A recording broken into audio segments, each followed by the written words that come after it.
What's up, Vita owners? Today it is Killer B, and I actually want to talk about something that's sort of been coming up more and more within the PlayStation community and on gaming websites regarding the Vita, and that is AAA's coming to the Vita. Many of you that have owned a Vita for quite a while recognize that we're not really getting that many big budget games.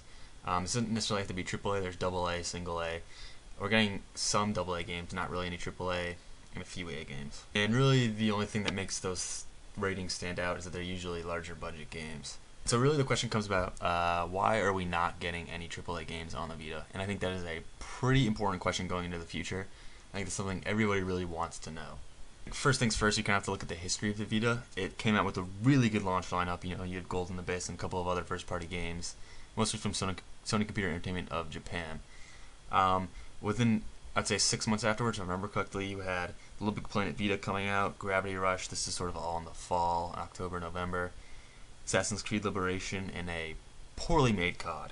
Despite the very few AAA games, besides the ones I've mentioned, there really was no third-party support at the time.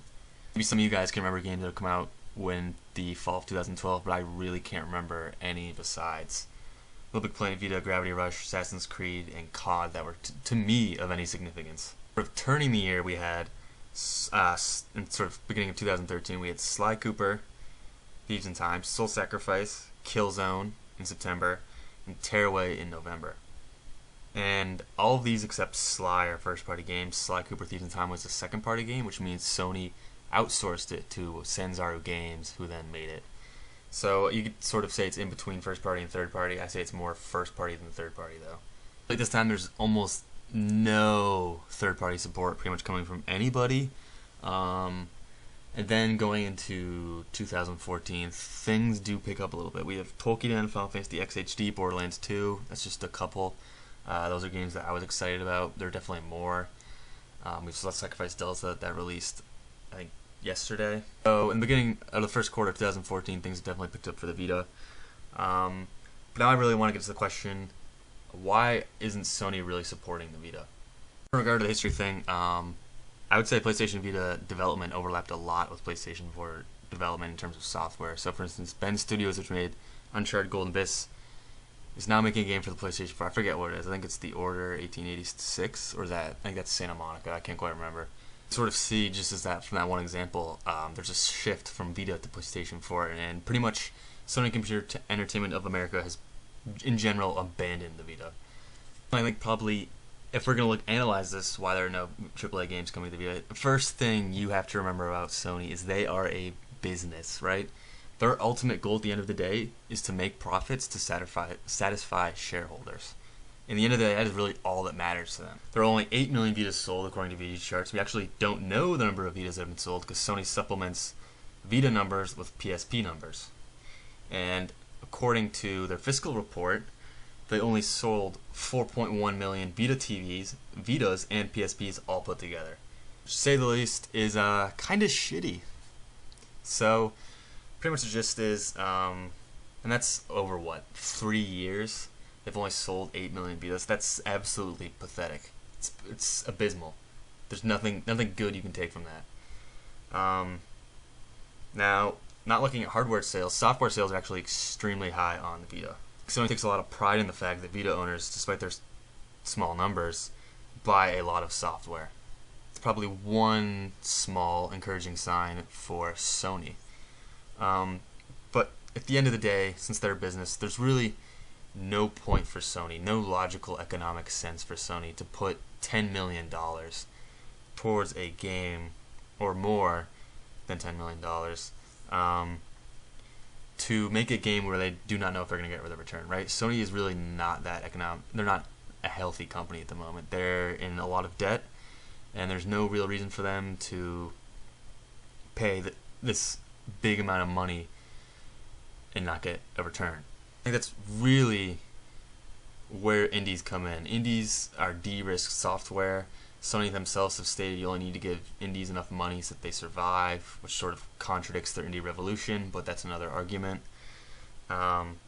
So indies offer Sony a small piece of software, costs them no money to make, they'll make small profits on them, and if you're a Vita owner, you can probably you don't really need to have eyes to notice that there have been a lot of indie games on the Vita and very few AAA games. Now, indies do offer a steady stream of software, but I would argue it's not always quality. But pretty much, there's no real economic sense for Sony, or does not make economic sense for Sony to create big budget games for the Vita. Now, that's within the West. You have to remember that. Outside of the West, in Japan, in Asia, the Vita's actually doing quite well. It's mainly because they're different consumers. They like handhelds more than consoles. Even if you look at the games that are coming to the Vita in the West, for instance, if you go to GameStop right now, look up Vita games, go to pre-release. There are 18 right now. I would estimate probably 15 of them are from Japanese developers. And so, if you also look at Sony Computer Entertainment releases, almost all of them are from Japan as well, right? So, for instance, Soul Sacrifice Delta, Freedom Wars, which I'm thinking about pre-ordering. I'm going to be abroad next year, so I need to know when the release date is. Gravity Rush 2. Sony Computer Entertainment of Japan, supposedly E3 is going to come on stage and announce 5 games. I'm guessing the majority of those games will be for the Vita. The gist here is pretty much without the Japanese market, we would not have jack shit on the Vita right now. We would have nothing coming our way. And so, really looking into the future, will there be AAA games on the Vita? My advice, if you believe there will be, is don't get your hopes up. It really, as I mentioned, it makes no economic sense for Sony to bring AAAs to the Vita. And this is entirely going on the assumption that Sony is a business. Why would they bring a big budget game to the Vita when they have a console that's doing much better, selling extremely well, making them a lot of money? Why would they bring it to the Vita, a struggling handheld, which sells, according to VG charts, less than 2,000 Vitas a week, which is complete shit, when the opportunity cost to bring it to the PlayStation 4? It makes no economic sense. I'd say if anything has taught us, if we haven't learned our lesson yet from E3, I remember last year at E3, I was so psyched for seeing Vita games. Obviously, they had to release the PlayStation 4, but I was hoping for at least 1 or 2 Vita games, and we pretty much got nothing. And so I said, okay, they used E3 for PlayStation 4 time. Let's see if the Gamescom, sort of the European Entertainment Expo E3, which is the biggest gaming event in the world, will show any Vita games. And pretty much, once again, I was disappointed. It's probably the biggest letdown for me as a gamer, watching that press conference and just seeing nothing coming for the Vita. Going to E3 and Gamescom this year, I would not have your hopes up. There are rumored to be some big games coming to the Vita. There's supposed to be an Infamous coming to the Vita. I heard rumors that there might be a actually fully developed COD coming to the Vita. I'm not really sure. I don't know what to expect. Supposedly Ratchet & Clank Into the Nexus might come to the Vita. It's already on PlayStation 3. So the Vita's future is really in the blue. There's been very few mentioned games after E3. And so maybe in that sense, I'm a little anxious to see what happens at E3, because there hasn't been much talk about the Vita's future after really May. I think ultimately what will change the Vita is demand. If more Vitas sell, Sony has a lot more incentive to make games for the Vita, right? You're selling your product to more people. Generally a better thing. Also, I hate to do this, but Sony fanboys in particular, I think, have absolutely killed the Vita. They bought a Vita, obviously, which helps a lot. They're buying software, which helps a lot.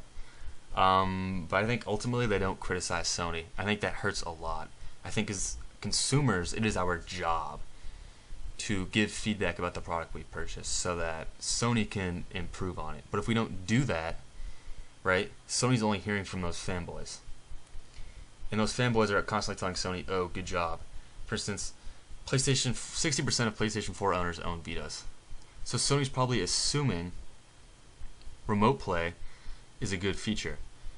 But in actuality, only 10% of PS4 and PS Vita owners use remote play. It's feedback like that which sort of paints a different story for Sony. So I think PlayStation Share is supposed to come up soon, which is a website where you can voice your ideas for a device. And I'm really looking forward to that coming out, because I think what's going to happen is the PS Vita page is absolutely going to blow up. We're going to be coming on saying, oh, I want new games, I want JRPGs, I want PSP games brought on, I want PS1 games brought on, I want memory cards prices slashed. And all this feedback is going to be great, because it shows Sony they could do a better job. I think they obviously know they could do a better job with the Vita, but I think people need to continually voice their disapproval, sort of disappointment in the Vita. I think Sony will eventually hear that. We need to show them that demand is there, and I think that is really the key to getting AAAs on the Vita, aside from hardware sales. Well, you guys, that's pretty much my rant. If you liked it, give it a thumbs up, comment, subscribe. That'd be cool. Add me on PSN. My name is bothebo, BOTHEBO, all lowercase. I think it's also in the description as well. And happy gaming.